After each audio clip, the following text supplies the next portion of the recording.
आप देख रहे हैं अपना बिहार और आपके साथ मैं हूं विवेक। और आज एक बड़ी खबर हम आपको बताने जा रहे हैं। आज एम्स से डिस्चार्ज हो सकते हैं लालू प्रसाद। आज शाम तक लालू प्रसाद डिस्चार्ज हो सकते हैं एम्स से। और न्यूज 18 से सांसद मीसा भारती ने कहा है संभवतः शाम तक डिस्चार्ज हो जाएंगे। मीसा भारती का यह कहना है। जो सूचनाएं मिली मीसा भारती से, वो सूचनाएं बता रही हैं कि एम्स से लालू प्रसाद डिस्चार्ज आज हो सकते हैं, वो भी शाम को। और एम्स से वो बेटी मीसा के घर जाएंगे। दिल्ली के पंडरा रोड पर आवास है मीसा भारती का, जहां लालू प्रसाद जाएंगे सीधे एम्स से। 22 अप्रैल को डोरंडा केस में उन्हें जमानत मिली थी। हालांकि तबीयत बेहद खराब थी, जांच के दायरे में थे, डॉक्टरों की टीम लगी थी और ऐसे में लालू प्रसाद की सेहत पर बराबर नजर रखी जा रही थी। बेहतर इलाज करा रहे थे लालू प्रसाद। और जमानत मिलने के बाद एम्स से डिस्चार्ज की बात, ऐसी खबरें लगातार आ रही थी। लेकिन अभी जो हम खबर आपको बता रहे हैं, ये खुद मीसा भारती ने न्यूज 18 से विशेष बातचीत में बताया है। न्यूज 18 से सांसद मीसा भारती ने कहा कि आज शाम। अमितेश हमारे साथ जुड़ चुके हैं। अमितेश, क्या खबर है?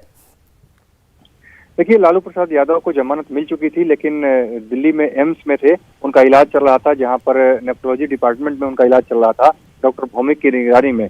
जमानत मिलने के बाद भी सब कुछ इस बात पर डिपेंड कर रहा था कि आखिर डॉक्टर उन्हें क्या सलाह देते हैं। इसके पहले भी जब लालू यादव जमानत से पर रिहा हुए थे, तो उसके बाद दिल्ली स्थित जो पंडारा पार्क में आवास है मीसा भारती का, जो कि उनकी बड़ी बेटी हैं और राज्यसभा की सांसद हैं, उनके सरकारी आवास में पंडारा पार्क में ही लालू यादव यहीं पर रहते थे। और एम्स के जो डॉक्टर थे उनकी निगरानी में थे, यानी बीच बीच में जा करके एम्स के डॉक्टरों से उनका सलाह मशवरा करते थे। एम्स के डॉक्टर उनका इलाज करते थे और उनकी देखभाल में ही दिल्ली में ही ज्यादातर वक्त लालू प्रसाद यादव रहते थे। बीच बीच में कभी कभी पटना गए, लेकिन अधिकतर वक्त उनका दिल्ली में ही यहीं पर बीता। इस बार भी जब उनको जमानत मिली है तो उसके बाद भी एम्स में ही रह रहे थे। एम्स में उनका इलाज चल रहा था और डॉक्टरों ने निगरानी के बाद, डॉक्टरों ने उनकी जांच करने के बाद इस बात की इजाजत दे दी है कि वो यहाँ से अपने घर जा सकते हैं, यानी दिल्ली में ही उनको रहने की सलाह दी गई है। तो उस हिसाब से देखा जाए तो दिल्ली में जो पंडारा पार्क में मीसा भारती का सरकारी आवास है, वहां पर लालू यादव रहेंगे और बीच बीच में डॉक्टरों से सलाह मशवरा करेंगे,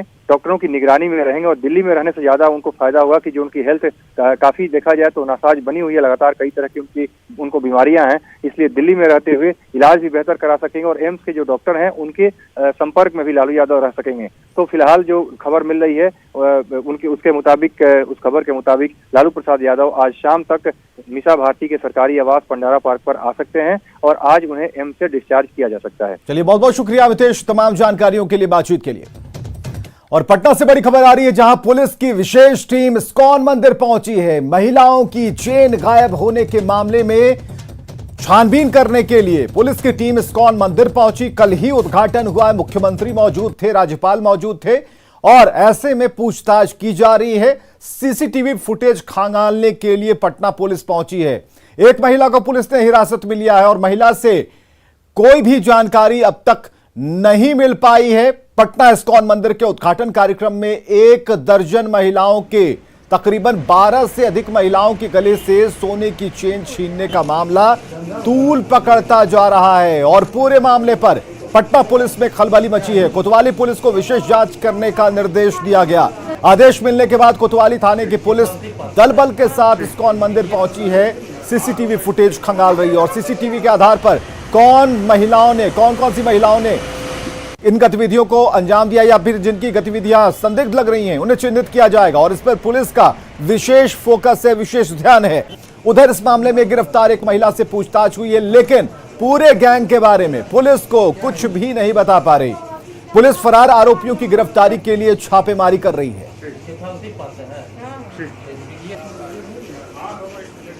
और संजय हमारे साथ फोन लाइन पर। संजय, क्या जानकारी पुलिस को मिल पाई है? क्योंकि जो पकड़ी गई महिला है उनसे तो कुछ खास जानकारियां इकट्ठी नहीं कर पाई, लेकिन इस पूरे गैंग का क्या खुलासा हो पाएगा?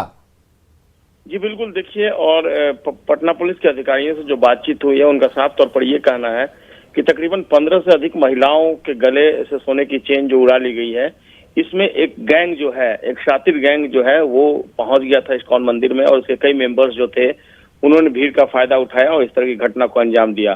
सीसीटीवी फुटेज में सारी तस्वीरें आई हैं और इसको पटना पुलिस ने अपने कैप्चर में ले लिया है और इसके बाद जो महिला है उनसे भी पूछताछ की गई, जो संदिग्ध महिला है, लेकिन वो कुछ नहीं बता पाई थी। लेकिन कई और जो क्लू मिले हैं उसके आधार पर पुलिस ने कल देर रात तक होटलों को खंगाला है और पुलिस का ये कहना है कि जो सातिर गैंग है इसके सभी मेंबर्स पटना में होटल्स में ठहरे थे और इससे भी कुछ क्लू मिला है होटल्स के आधार पे कि ये किस तरह का गैंग है। और 15 महिलाओं में 8 महिलाओं ने जो लिखित शिकायत दर्ज कराई है उसके बारे में कुछ अहम जानकारी भी मिली है। और देखना होगा, एक बड़ी चुनौती है पटना पुलिस के लिए भी, क्योंकि यह अपने तरह की पहली घटना है जब भीड़ का फायदा उठाकर 1.5 दर्जन के तकरीबन महिलाओं के गले से सोने की चैन उड़ा ली गई है। पटना पुलिस इसका कैसे उद्भेदन करती है, पटना पुलिस के लिए भी एक बड़ा चैलेंज है। जी बहुत बहुत शुक्रिया तमाम जानकारियों के लिए संजय। चेन गायब होने के मामले में छानबीन जारी, कोतवाली पुलिस इस्कॉन पहुंची और खबर है कि सीसीटीवी फुटेज को पुलिस खंगाल रही है।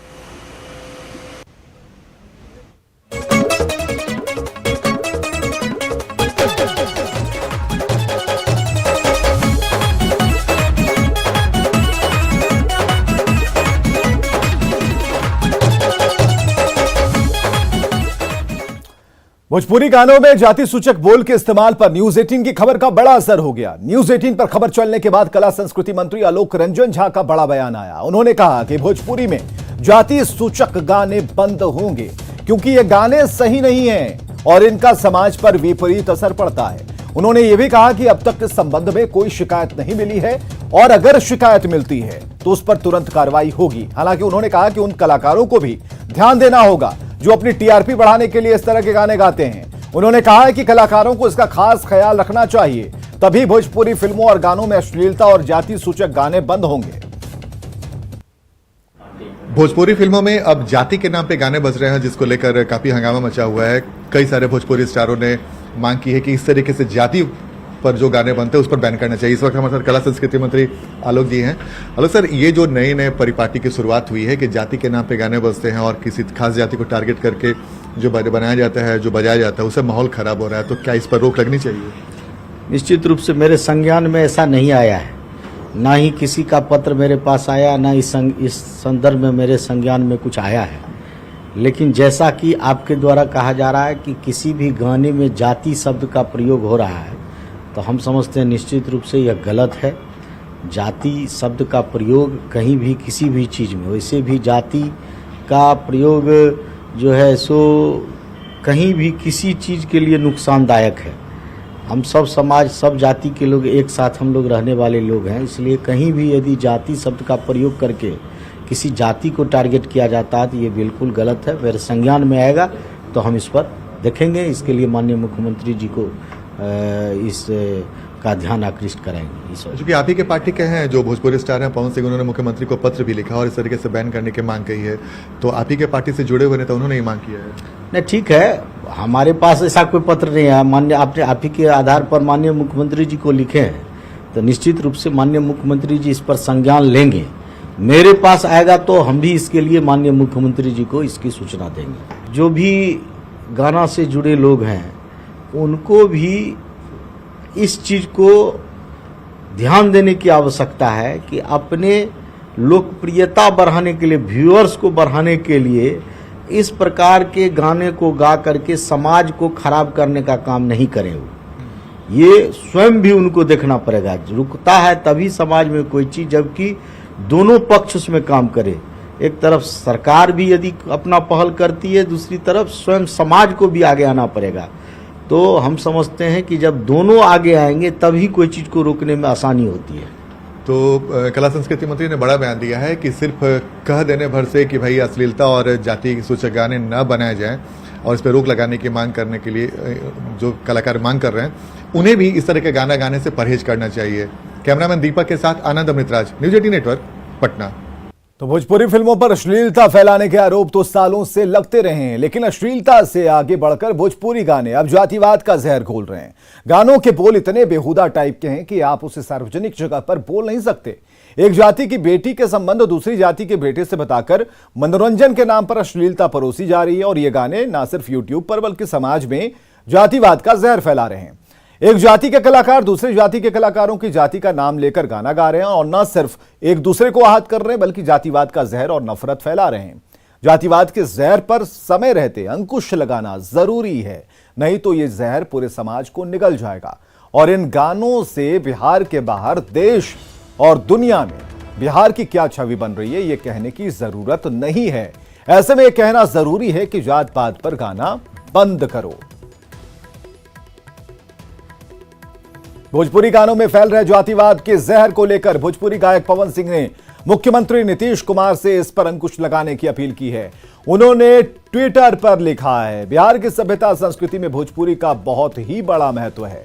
अब गीत संगीत के माध्यम से जिस तरह जातिवाद का जहर बोया जा रहा है, उस पर अंकुश लगना चाहिए। नहीं तो बिहार की प्रतिष्ठा न धार्मिक स्तर पर, न सामाजिक स्तर पर, न राजनीतिक स्तर पर बचाई जा सकती है। भोजपुरी भाषाई कुछ कलाकारों की वजह से बिहार में जातिगत उन्माद न फैले, इसके लिए आप चूंकि हमारे बिहार की आत्मा की तरह हैं, इसलिए आपसे आदर समेत अनुरोध है कि कैबिनेट के माध्यम से शीघ्र ऐसा कोई कानून बिहार में लाने की कृपा करें जिससे भोजपुरी भाषा की गरिमा और बिहार के अस्तित्व को बचाया जा सके।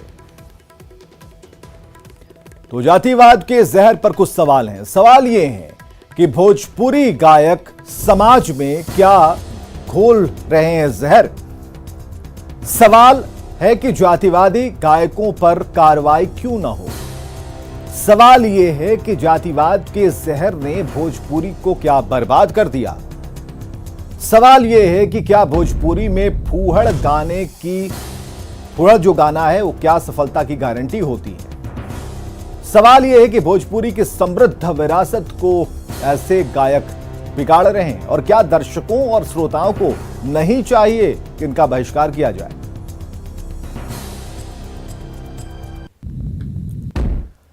भोजपुरी फिल्मों को जाति के रंग में रंगने पर सियासी दलों ने आवाज उठा दी। सभी पार्टियों ने इस तरह के जातीय गानों पर बैन लगाने की मांग की है। जातीय जहर जिस तरह समाज में फैल रहा है या फैलाया जा रहा है, चाहे वो राजनीतिक क्षेत्र हो, चाहे वो कला का क्षेत्र हो, चाहे अन्य क्षेत्र हो, ये दुर्भाग्यपूर्ण बात है।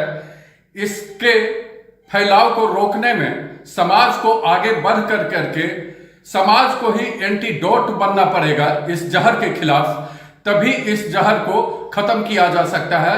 कलाकार का कोई जाति और धर्म नहीं होता। सभी धर्म और जाति के लोग कलाकार के सराहना करते हैं, उनको सुनते हैं, गाते हैं, गुनगुनाते हैं। लेकिन इस बीच देखा जा रहा है कि कुछ कलाकार अपने गीत और संगीत को जाति और धर्म में बांटते हुए प्रस्तुत कर रहे हैं। निश्चित रूप से ऐसे कलाकार पे कार्रवाई होनी चाहिए कि आगे इस पे विराम लगे जल्द से जल्द। भोजपुरी गाना आजकल जाति का नाम लेकर के गाया जा रहा है। इससे समाज में नफरत का भाव उत्पन्न हो रहा है। भोजपुरी फिल्म के एक हीरो ने पत्र लिखा है माननीय मुख्यमंत्री जी को, मैं सहमत हूं। एकदम बंद लग जानी चाहिए। जो समाज में नफरत पैदा करे, ऐसे विवादित जाति आधारित गाना समाज के लिए ठीक नहीं है। आगे बढ़ते खबरों में, मुजफ्फरपुर में चमकी बुखार को लेकर जागरूकता रथ को रवाना किया गया। चमकी बुखार के प्रति जागरूकता को लेकर डीएम ने एलईडी वाहनों को रवाना किया। मुजफ्फरपुर में चमकी बुखार के मामले में लगातार इजाफा हो रहा और ऐसे में जिला प्रशासन इसे लेकर अलर्ट है। डीएम ने कलेक्ट्रेट परिसर से 5 एलईडी वाहनों को हरी झंडी दिखाकर रवाना किया है। जागरूकता वाहन जिले के अलग अलग इलाकों में एईएस से बचाव को लेकर लोगों को जागरूक करेगा। रथ रवाना करने के दौरान कलाकारों ने नुक्कड़ नाटक के जरिए चमकी बुखार से बचाव का संदेश दिया। अब तक मुजफ्फरपुर एसकेएमसीएच में 25 मरीजों की पहचान हुई है, जिसमें 14 मुजफ्फरपुर और 11 अन्य जिलों के मरीज हैं। वहीं अब तक 2 मरीजों की मौत भी हो चुकी है।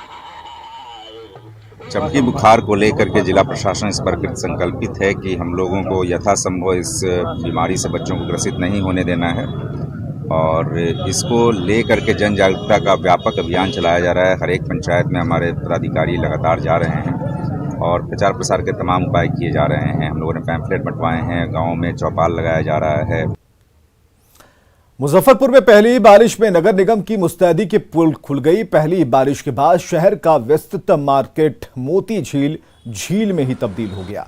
शहर के कई इलाकों में जलजमाव की स्थिति हो गई। जायजा लिया हमारे सहयोगी प्रियांक सौरभ ने। ये मुजफ्फरपुर का सबसे व्यस्त मार्केट मोती झील मार्केट है। नाम मोती झील है और इसकी तस्वीर भी अब झील के रूप में होती जा रही है। देखेंगे किस तरीके से जो बीच शहर की तस्वीर है, आप देखेंगे किस तरीके से मार्केट जो है वह पूरा डूब चुका है। एक ही बारिश में शहर की हालत जो है वह नर्क से बदतर हो चुकी है। पहले भी हमने आपको ऐसी तस्वीर दिखाई थी और आप देख सकते हैं किस तरीके से सड़कों पर पानी जमा है। ये मोती झील मार्केट है, यहाँ पर ये शहर का सबसे बड़ा मार्केट माना जाता है मुजफ्फरपुर का।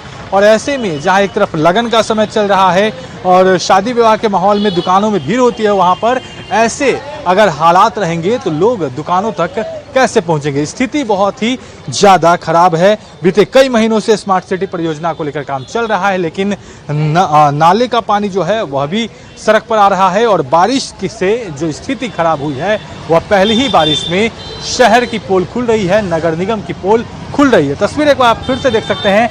गाड़ियां जब आती है तो लग रहा है ऐसे जैसे किसी गड्ढे से निकल रही है, तालाब से गाड़ियां क्रॉस कर रही है। लेकिन ये तस्वीर एकदम अलग तरह की है और यह तस्वीर जो है वह मोती झील बीबी कॉलेजिएट के सामने के बीबी कॉलेजिएट जो कि बेहद पुराना कॉलेज है, बेहद प्रसिद्ध कॉलेज है, उसके सामने किस तरीके से स्थिति जो है वह नर्क से बदतर हो चुकी है, ये आप देख सकते हैं। आखिर कब तक इसी तरीके से शहर की तस्वीर रहेगी? क्या बारिश के लिए नगर निगम तैयार है? क्योंकि मानसून अब कुछ ही दिनों में आने वाला है, इसकी धमक तो है देखी जा चुकी है। लेकिन अब तक शहर की स्थिति देख के ऐसा लग रहा है कि अब तक एक बार फिर से शहर जो है वह डूबने वाला है। मुजफ्फरपुर से न्यूज 18 के लिए प्रियांक सौरभ।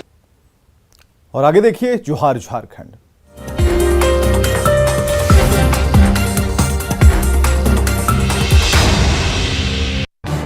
इस न्यूज हेडलाइंस के प्रायोजक पेट सफा आयुर्वेदिक जून, पेट सफा हर रोग दफा।